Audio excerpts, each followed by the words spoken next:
I'd like to call this meeting of the Personnel Audits and Animal Welfare Committee to order.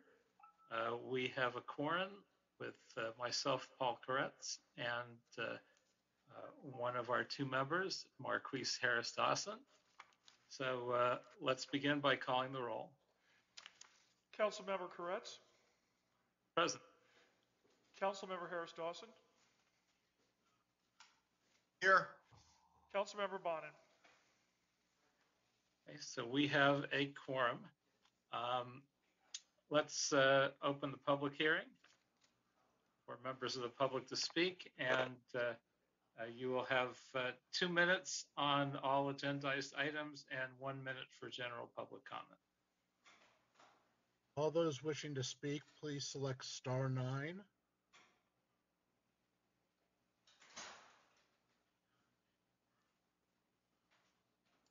All those wishing to speak, please select *9.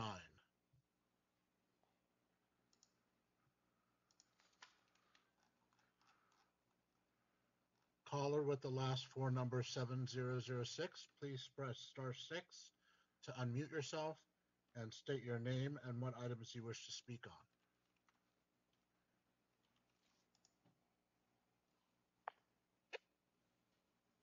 Caller with the last four numbers 7006, please press *6 to unmute yourself and state your name and what items you wish to speak on.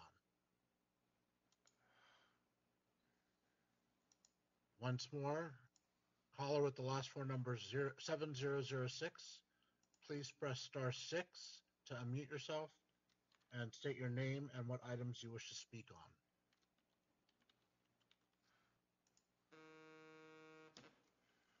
Why don't we move on to the next speaker? That's all there is on the queue.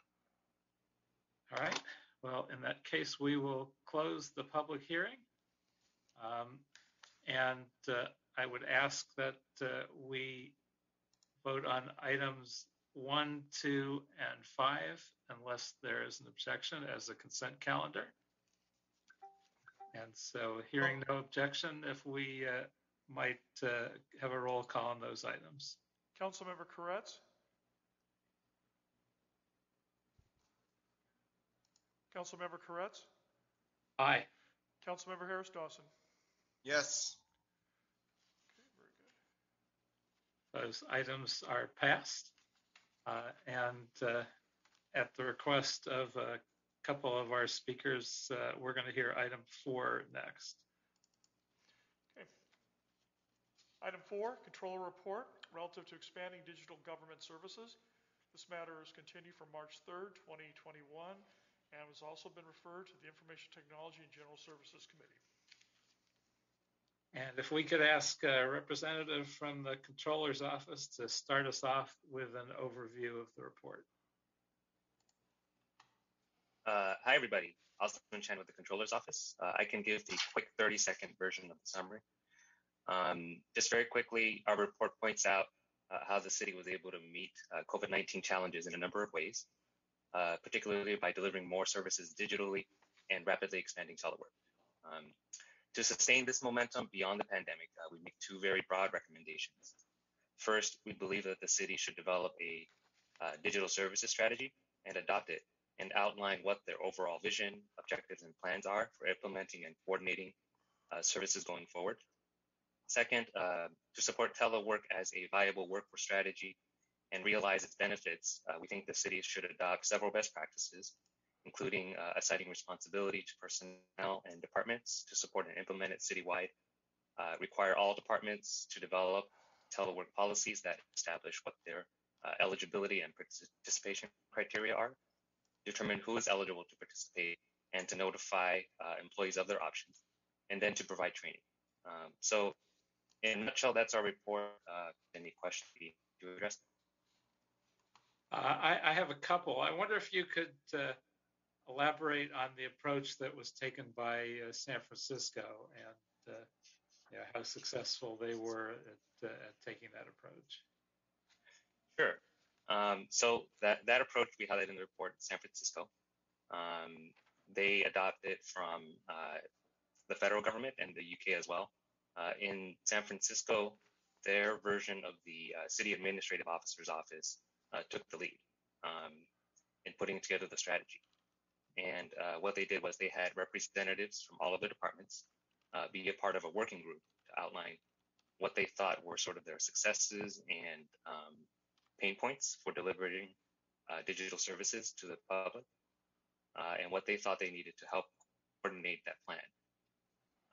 They ended up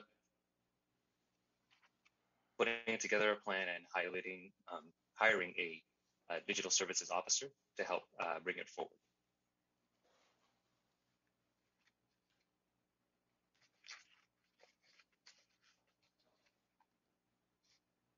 And I can't tell if our controller's representative is frozen or not. I think he is frozen. Let's see if he unfreezes. Give him a. There we go. Okay, I'm back. Okay, great. Okay. So you were talking about a digital services officer in San Francisco. Whoop. Hi, this is Devang Panchal from the controller's office. Aswin, he'll pop back on in just a moment, I'm sure. Okay. But I think San Francisco's experience was one where, they very much wanted to move in this direction, but like other organizations, they were having challenges sort of getting different departments to set goals and sort of establish a unified strategy. And so that's, contending with those problems was sort of at the forefront of how we develop these recommendations, because we're very much in a similar place right now, and there aren't necessarily one-size-fits-all solutions. However, the city does need a sort of overarching strategy on how to get us there. And how similar was what they did to the federal government strategy? Okay, I think I'm back on, so I can try and answer that one.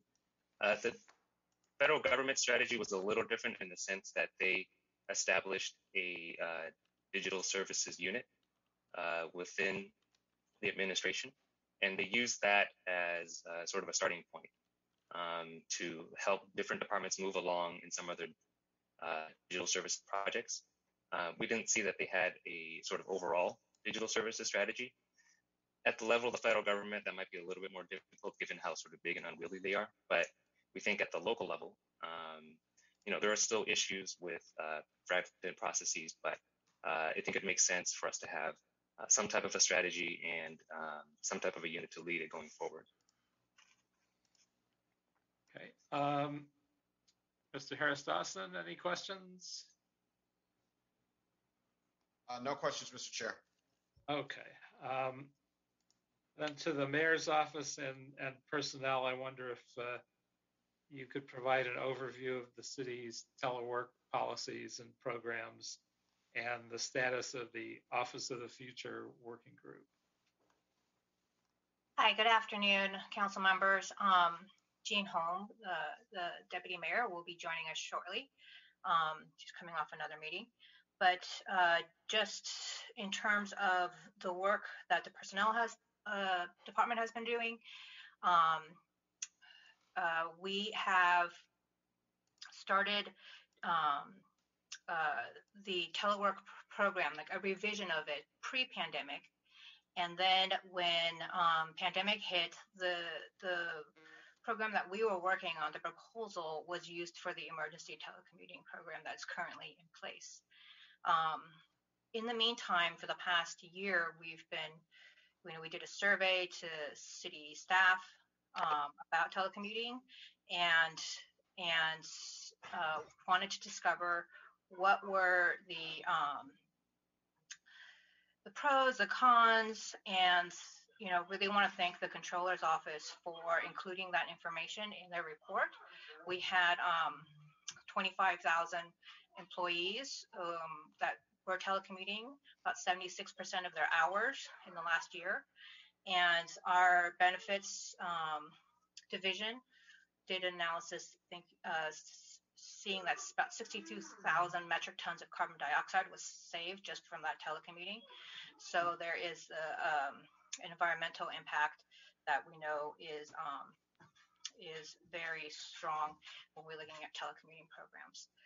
So I think right now, in terms of Office of the Future, we're working on developing, using this information, the final post-pandemic telecommuting program. And we have a draft that proposes not only a full-time telecommute program, meaning folks could basically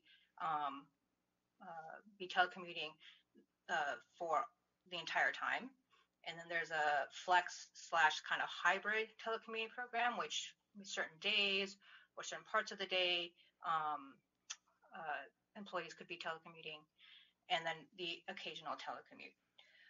While we're working through these, we are hoping to again engage city employees and labor in the next month to provide us even more feedback. And with that, I am happy to take any further questions. I just have one that seems to be an obvious concern. I know we're looking at possibly having departments all come up with their own strategies. So how do we avoid having several dozen strategies out there that could work at cross purposes, rather than doing this in a way in which they could be more integrated? Sure, and I see Jean has joined us, and I know Mayor's office was concerned about this, so I don't know if Jean, if you wanted to speak on that. Yes, thank you very much. Hi, this is Jean Holm, Deputy Mayor for Budget and Innovation. Thank you very much for inviting us to speak today, Council Member. So we understand the exact situation that you've expressed. Departments want to get back to work and they want to start bringing folks back. The Emergency Management Department has been coordinating the reconstitution plans. And so we're working closely with them to make sure that we have essentially checklists that help to give guidance to departments that will make sure that things come back kind of consistently and smoothly, but still leaving a certain amount of autonomy to departments, because it's really a fair amount of decision making on what kind of operations they're going to have. Are those in place? Online, hybrid services, in the near term and the long term. So we want to give general managers autonomy to that to a certain extent, but at the same time, we want to give them templates and guidelines and things to think about, to follow, and policies that we have in place, as the one Gracie just talked about, the one that we're still drafting and developing with labor and others, to make sure that we're having a consistent experience for our employees and making sure that everybody's coming back in a way that's safe and supportive. Okay. Mr. Harris-Dawson, anything else? It's just such an exciting time to be in this position to think about the workplace, our ability to work remotely, and all the things that we've gotten the opportunity to experiment over the past year. Could you all highlight some of the things that are, I guess, among the most exciting, and then highlight some of the things that you think are some of the most troubling, or things that we need to be on the lookout for?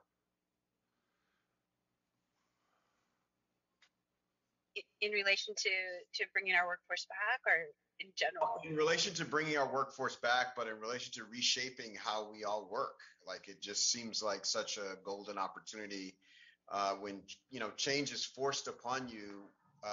It has lots of negatives, but one of the benefits of it is that you get to experiment with lots of things, and you get to learn lots of things, that you get to have a laboratory that you wouldn't have any other way.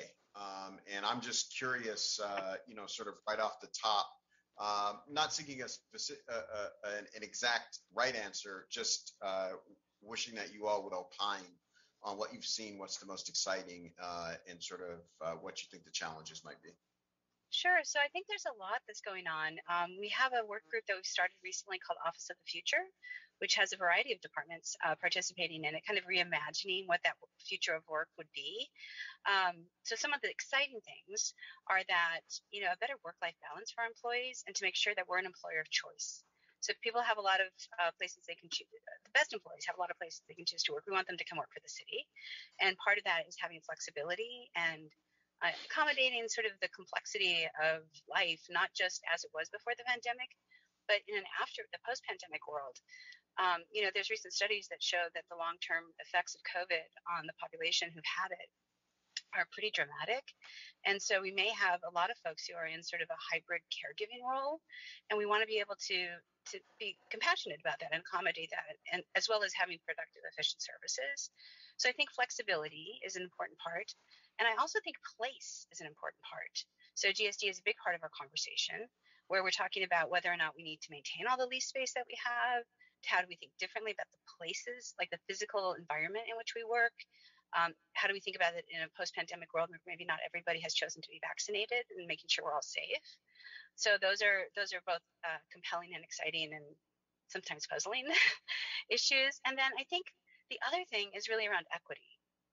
So as we start to, hire again, and our budgets are coming back in line, as you all know, then that gives us a huge opportunity to hire for a workforce of the future, a workforce that reflects the faces and the places and the races of Los Angeles, and one in which we can really, with flexibility, be more inclusive, right? In some cases, we've had to have people live a certain distance from Los Angeles or have access to a car. It's harder on public transportation. But if we have flexibility in our work schedule and the way in which we work, we have more accommodations and be more inclusive of our workforce. So I think those are all things that are both exciting, but we also have to keep an eye on those, because they could also, if we don't do intentional work around that, then we could end up in a situation where we just exacerbate inequalities. Jean, if I may, Ted Ross, General Manager at ITA, I'd like to elaborate on one of Jean's points around space. As part of the future, or the Office of the Future work that's being done, we've been drafting and are circulating within the group a telework technology toolkit. And I think one of the really exciting aspects is pre-COVID, we were averaging around 20 Google Meets a day as a city, which means video conferencing was very lightly used as a city. Post-COVID, we were averaging 2,000 Google Meets a day, which means video conferencing was becoming extensively used. And I think what the technology enables to do is start to separate the space from the work itself, because the reality is the technology is there and it's able to allow people to work from a primary work location, from a secondary work location, to work from home, etc. So in that technology toolkit, we help establish kind of a long-term approach to how technology should be used. And so it does enable to both empower people who do come on premise and who do work in the environment to have the right kind of audio visual, to have the right kind of equipment to get their job done, but also people who are teleworking or maybe hybrid teleworking, where they're working at home 3 days a week and in the office 2 days a week, to have the laptop that you check out, to have a workspace that when you arrive, you can plug your laptop into a monitor, mouse, and keyboard, so it becomes almost like a full-size computer, to enable all of our city employees with smartphones so that they can have communications wherever, whenever. So these are all these really exciting things that the technology starts to afford us. And by the way, if done right, it improves our cybersecurity, it improves our digital IQ as a city. I think there's some really exciting aspects, especially on the technical side, that are coming down the pipeline.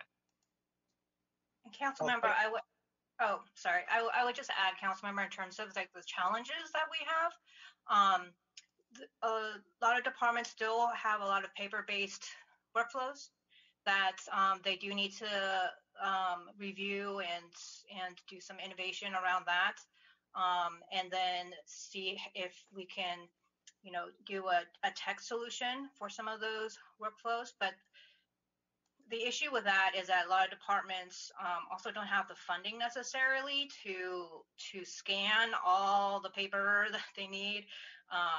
And so it really requires us, I think, for the next step to do a really robust telecommuting program for departments to start looking at their workflows, to start looking at what resources they need, as Ted mentioned, in terms of laptops. We also know too, like as Jean mentioned, in terms of the equity, is it fair for some folks to be able to telecommute and others not? And how do we address some of those issues? and how do we do it citywide in terms of, maybe one department just chooses not to do telecommuting, and how equitable is that if they can do telecommuting, and other city departments are doing it. So there are definitely some issues that we are still working out, but I agree in terms of the excitement of the possibility and how the pandemic allowed us to really test this in a way that we probably would have taken 5 to 10 years to do. And what we've found, so with survey results, as you may have seen, like 90% of the folks we surveyed said that productivity increased, stress levels went down. I mean, it's very encouraging in terms of the future of telecommuting. Well, thank you all for that. I really appreciate your feedback and the spirit with which you all approach this, as an opportunity. I just, I think of it as, a situation where the plane had to land. So we get to do a lot of stuff with the plane while it's still on the ground before we go back in the air that you could never do while it was flying.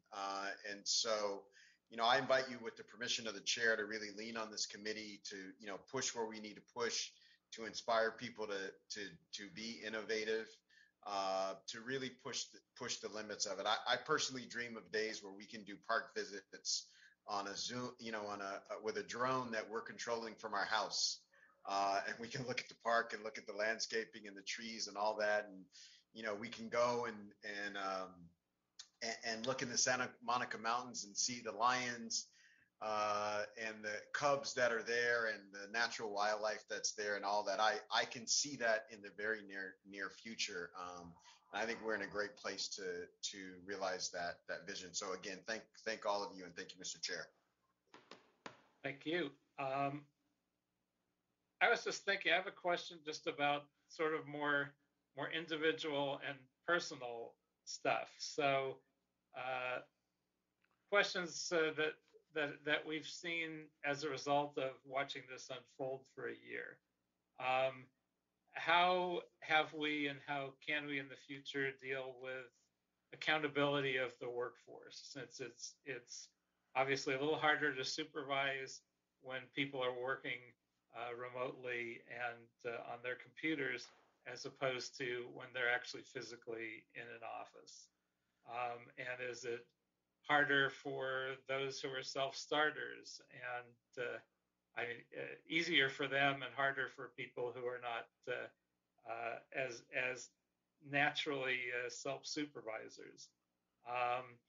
Also, I know I've had certainly some staff that have had a problem putting the job in its box, myself included. So instead of coming to City Hall and leaving at 5 o'clock or 6 o'clock or whenever your last meeting is done, I've gotten to 9 o'clock at night and said, "Oh my God, I never had lunch, I never had dinner, and it's 9 o'clock at night, and I'm still working. I haven't even had a chance to look at other things I should be looking at on the job. It's just been one thing after another." So, how have people adjusted to all of those issues, and how are we looking at those in the future?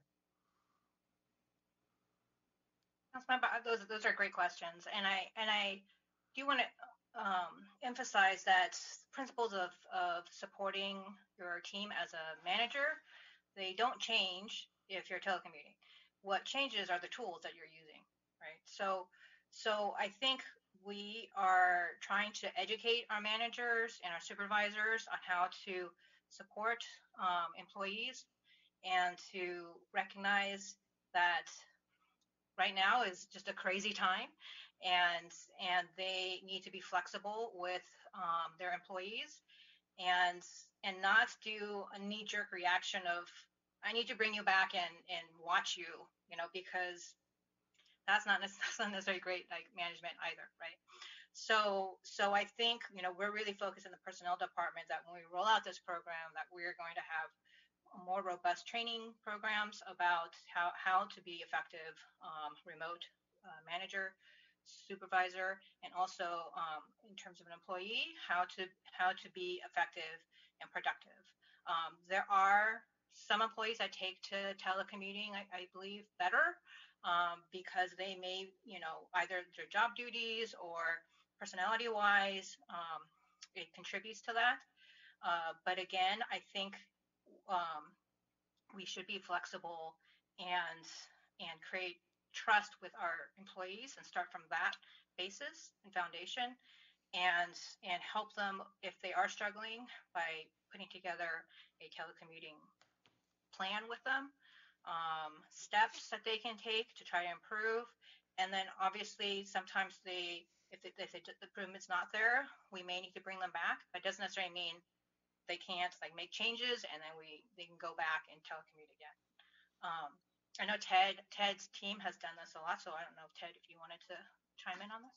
Oh, yeah, certainly. I think what's interesting about telework is there's some things that the technology does a pretty good job of replicating, and there's certainly some things it does not. There is no water cooler with telework. There is no hallway conversation with telework. And if you're a manager who uses the water cooler and the hallway conversation and dropping by a cubicle to do a lot of your management, then you're going to need to replicate that in some digital way as a teleworking manager. And so what we found at ITA is we worked very closely with our supervisors, our team leads, and others, because this was a very important topic. And a few things that at least we came across as good practices, and we're surveying other departments too to try to help gain their insight, at least from the technical perspective, is first of all, the establishing of clear employee goals was one of the primary items. Some departments, or some teams, I should say, even do this from the perspective of a morning stand-up meeting, 10 to 15 minutes every morning, where a team gets together and starts to establish goals for the day. It also allows them to discuss what happened the previous day. Something you may not do when you're necessarily in the office, but something that becomes very useful for clarity and expectations when you're working as a teleworker. A second one is about giving employee feedback. If you're a manager who doesn't remember to give feedback, then you're going to need to create some checkpoints to give clear feedback. It could be in the stand-up meeting. It could be a regular progress report. It could be some kind of periodic or frequent response regarding work performance, because employees are looking for that. They don't really know. They don't see your face. They don't cross your path, maybe at a cubicle, so they don't know exactly how they're doing, and that can create a lot of anxiety for them. And the third aspect we found was to formally solicit employee input. This isn't just managers telling at employees. It's managers soliciting information from the employees. How are you doing? How is the work you're doing? Is there other kinds of work you maybe have an interest in, et cetera? And so those are some of the things that we learned. But Gracie is right. There is an art to managing people remotely.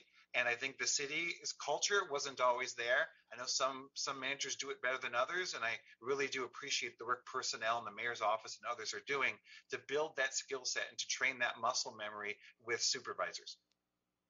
And I don't know if we want to even look at creating some sort of online training for folks on sort of the basic tips of how managers could do this. I don't know if we've done something like that yet. I doubt we have, but now that we've had some experience and folks are seeing what works and what doesn't, it might be time to look at putting something like that together. Yes, we are definitely in the process of doing that. At the beginning, Cornerstone and LinkedIn Learning, they had some free online trainings that we linked to on the personnel COVID sites so that people had access to immediate trainings. But we definitely do want to do something in-house as well.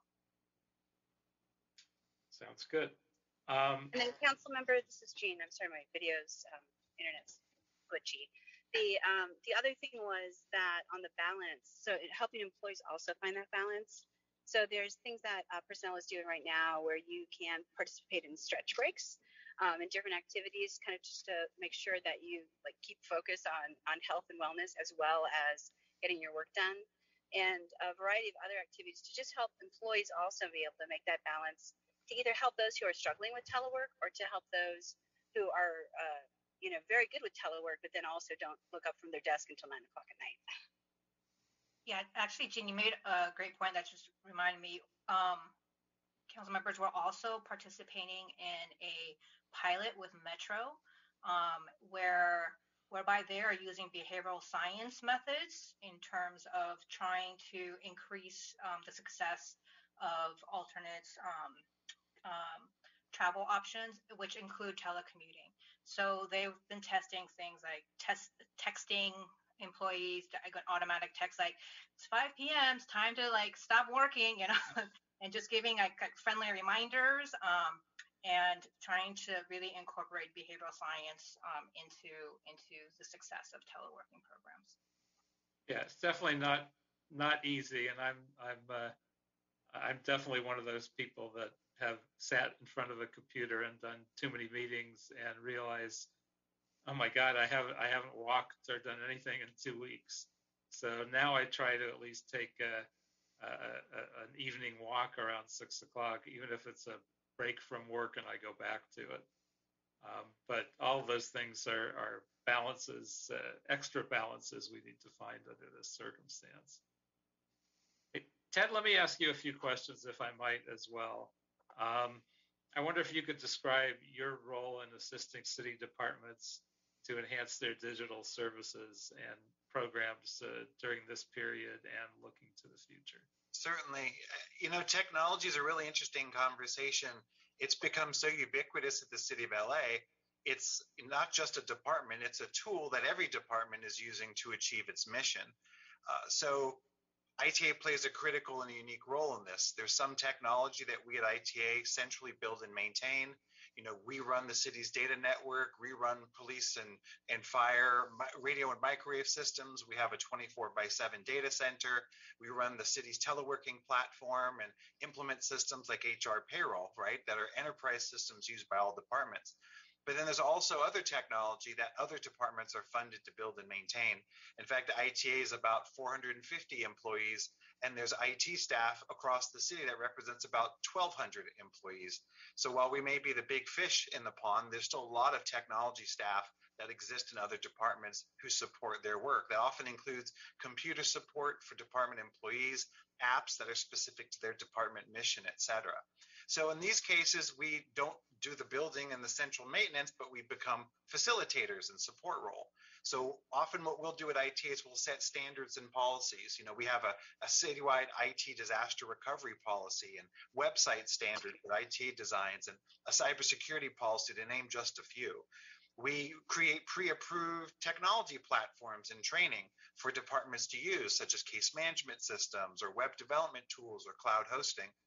Post-COVID, this became a big shift to helping department digitize their services due to the pandemic. Last year in April 2020, working with the Mayor's Office of Budget Innovation, we published what we call a Digital Public Services Toolkit. This is a simple listing for departments that shows key tools that departments could use to convert like a physical constituent interaction that would have been impacted by COVID into an online digital one. In summer 2020, we worked with over 100 employees across the city to draft a smart city strategy for those types of technology initiatives and a digital code of ethics that the mayor's office is working with us to review and publish. In fall 2020, Mayor Eric Garcetti published Executive Directive 29 for contactless government services. As a part of that process, we ITA spent several months working with city departments to examine 97 different city services that were impacted by COVID. This was included in people's reconstitution plans and how they could be made digital. As a result, we identified a common thread among them. There were 13 key technologies that would greatly benefit digital services around the city. This included e-signature, this included improved website features, cloud services, online payment portal, and a centralized identity management solution known as the Angelino account. And there were, of course, several more. The results of all these findings were compiled and published into a digital playbook just in the last month or two. And we're continuing to work with departments to do a deep dive into those areas to improve their capabilities. Needless to say, improving how city departments do technology is not something we're ever going to put a check in and say we've all finished. It's always going to be an ongoing effort as technology changes, as the missions of department changes, as their customers change. We're going to continue to both build centrally as ITA and work with departments to try to improve their capabilities. And I know the digitization of our employees' personnel records is a project that the personnel department at my request has had underway for a good part of the last 5 or 10 years. For a lengthy period of time, still true to some degree, an employee has a minor change in their records, and 7 different clerks have to enter them in 7 different paper files, especially difficult when people are staying home during this pandemic. I'm not sure how closely ITA has worked with personnel on this, but is there a way that ITA can do more collaboratively to get this project over the finish line? I know there's still, thousands of employee records that are not in the process, and we kind of need to get everything digitized for this to really work. Yeah, we've been working with personnel closely in many ways. The original proof of concept of what you're describing was initiated by ITA when I was then an assistant general manager, believe it or not. And what we did was we were using the Documentum system, our document management system, to start to make that 1.0 shift. Because you're right, the HR payroll side has been actually one of our last holdouts. In 2011, we went online and we did electronic workflows and documents for financials. Several years after that, we moved purchasing to that also. And then now we're in the process of doing with the HR payroll system. So step 1 has always been to digitize those processes and then bring them into the new system. And so I'll certainly follow up with Gracie and team to do a further drill down. The new HR payroll system will allow fully electronic, fully automated employee records and interactions, and that's exactly what a city our size deserves. And desperately needs to achieve quickly, especially if we're going to do more of this remotely. I have a couple more questions, but I want to give Mr. Harris Dawson a shot at it if you have any questions. I don't have anything further, Mr. Chair. Thank you. Okay, well then I will ask a question on your behalf. The pandemic has shown a number of persistent inequalities, particularly our city's digital divide. So what efforts and discussions are ongoing on how to bridge this divide in the city, both internally and in our economy and our external situation to help people transition to digital services? We know certainly our Black and Brown communities are significantly disadvantaged, and we've seen that during the pandemic, from an education standpoint at LAUSD, et cetera, et cetera. Hi, council member. I'll address that initially. A lot of work. We actually work with USD, who has been great about getting connectivity support out to their students, but not completely, just for a variety of reasons. So we were able to augment that support by providing 18,000 donated Wi-Fi hotspots that are good for 5 years to students most in need, particularly homeless, foster care youth, students who maybe had disconnected and we needed to reconnect into the classroom. And we do that in partnership with the Mayor's Fund, with T-Mobile, and with LAUSD. So we meet very, very frequently on that product. And then we work with community-based organizations in each of your districts to help do that outreach to kids who maybe have been not connected to LAUSD more directly during the pandemic. In addition, we've also provided, again, through some generosity, through our Telecommunications and Digital Equity Council, or a forum that meets regularly with all of our telecommunication providers in the city. Starry Internet has provided and built out, for the first time ever, reliable high-speed broadband in our public housing, particularly in Watts and now in South LA and in Mar Vista as well. And so this provides 9,000 LA residents with free high-speed broadband at home through the rest of the school year, and then an extraordinarily low price after that that they can choose to continue. And with federal funding and stimulus opportunities, that may also get subsidized at the federal level. So we've been working on that, as well as making sure that there's connectivity in every place across the city. So this has been an ongoing effort, and several of the council offices have been involved in this work in trying to make sure that we both provide devices through things like our Cycle LA and the Libraries Tech to Go program, as well as being able to build out the infrastructure with our telecommunication companies more equitably across our digitally divided communities. And so this has been a long permitting process through many of the public works departments, Bureau of Engineering and others, and LADOT to make sure we can expedite and prioritize our digitally divided communities. So now we have the robust infrastructure there in order to be able to help start to solve this problem of the digital divide. And then making sure that we do digital literacy and financial literacy courses for our residents so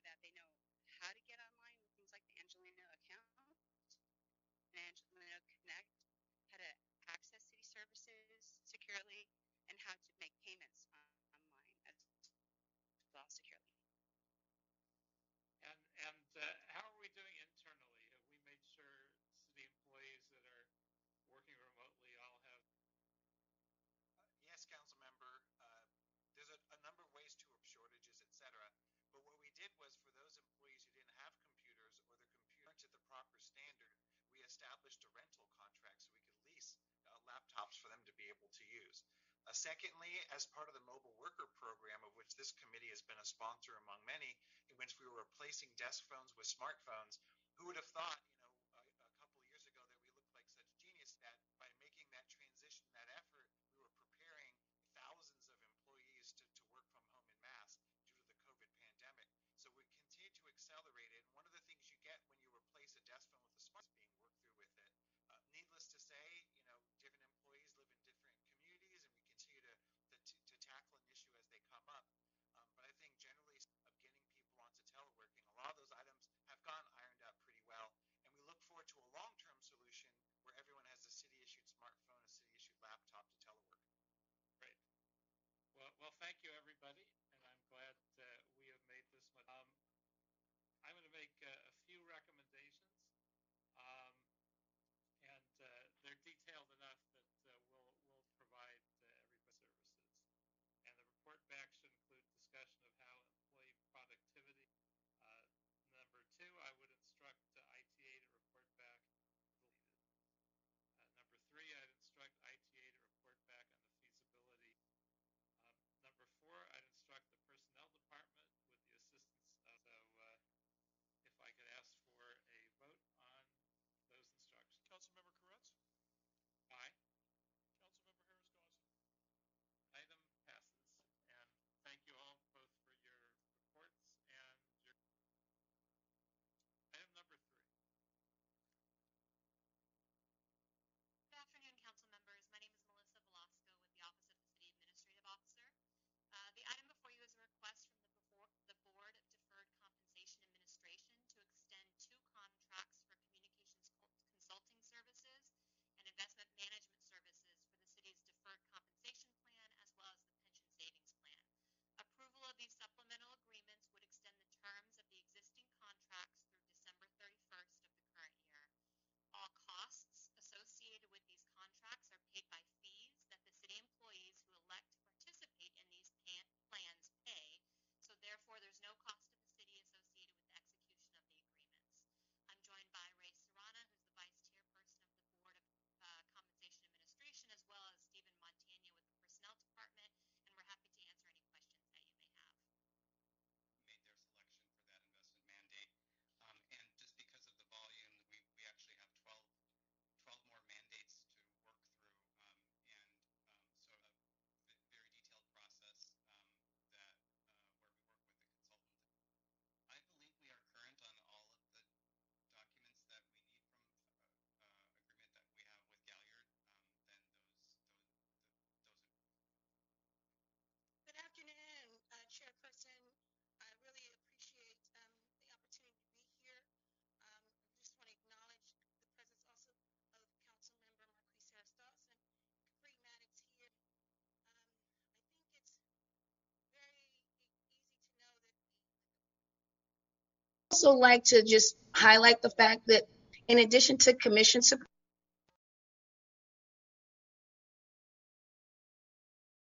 faith-based leaders, as well as our discrimination enforcement arm, which will launch in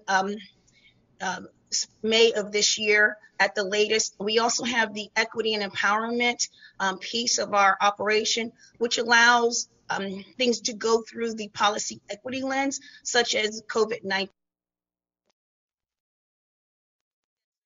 And we have the component of upward mobility programming that allows us an opportunity to work with our young folks in underserved communities. And we have a couple of events that are actually pending. We actually had a great event in February where we had over 60 LAUSD students participate in an event called Breaking Bread with the NFL Network, where we had folks from the NFL network with a variety of assignments have the presence with our students from LAUSD to mentor them on a number of career opportunities.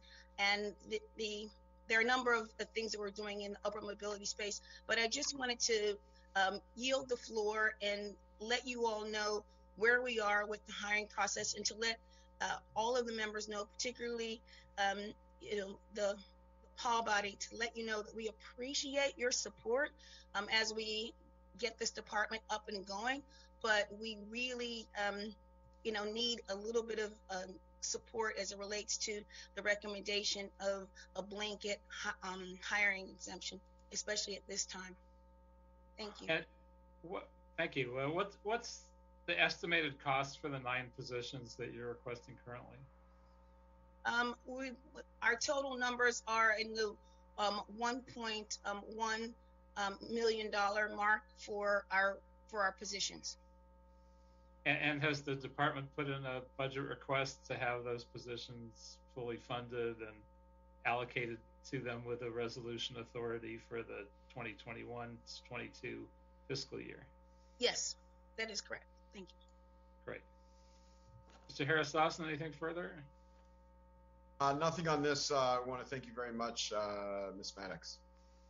Thank you. Yes, we thank you for all your good work. And I would ask on this item that, 1, we approve the motion, and 2, that we instruct the Civil Human Rights and Equity Department to submit their requests for position exemptions to the Managed Hiring Committee for consideration. And further, we request the Managed Hiring Committee to expedite considering of the department requests, especially for the highest priority positions as identified by the department. So if we could have a vote on those recommendations. Councilmember Koretz? Aye. Councilmember Harris-Dawson? Yes. Very good. That item passes. Thank you. Thank you, Ms. Maddox. And is there anything else before us? That clears the desk, Mr. Chair. Well, there being no business before us, we are adjourned.